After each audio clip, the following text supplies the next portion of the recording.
P is for presentation. Well, next year in UTV, we have more wacky fun. UTV is one of the few remaining stations that still has on-screen presentation. One Christmas, I was on for 4 or 5 nights all together, and as it was the Christmas period, there was no news to be read. And all the programmes were very light entertainment, Christmassy stuff, and I decided I'd do a bit of acting the leg in between the programmes and be a bit more the sort of person that I really am, not acting anymore, just being me. And so I did that for the whole of the 4 or 5 nights, and I did expect I was going to get a bit of a rocket for it. But I then, a few days later, after that, met the director of television then on the stairs, going up to the canteen one day, and he said, "I was watching you over Christmas and I liked what you did. Keep doing it." So I did.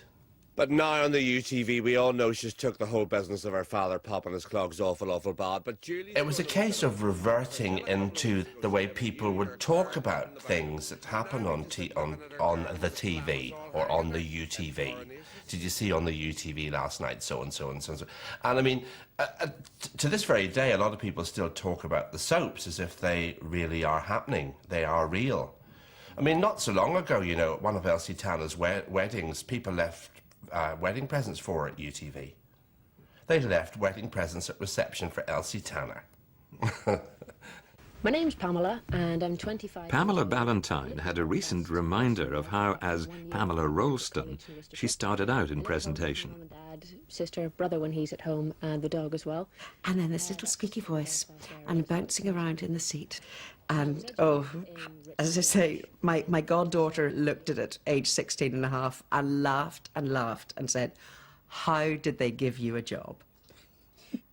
The very first time I appeared on TV, 9:25 in the morning, right after they had shown the test card all night. Remember, no GMTV, anything like that. The chances of anyone watching at that point, minimal.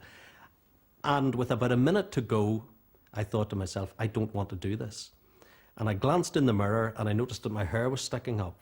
And I reached over to the makeup area and I lifted one of the hairsprays and I sprayed it. And when I smell that hairspray today, I think of the smell of fear.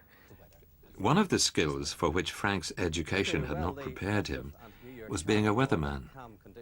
It's amazing where you just get a stroke of luck.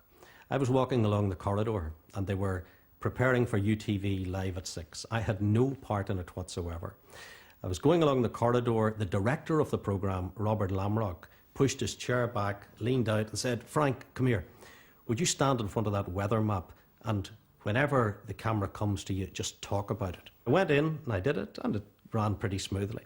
2 months after I started doing it, Mr. Hutchinson, who was head of personnel, called me in one day. And he said, "Young Mitchell," because he had that sort of way of talking, you know, over the glasses at you, and he said, "Young Mitchell, what qualifies you to do the weather?" And I said, "Well, Mr. Hutchinson, strangely enough, at Queen's, when I was studying physics and geography, meteorology was part of the course." "Oh, excellent, excellent." He didn't realise that I actually did PE and English.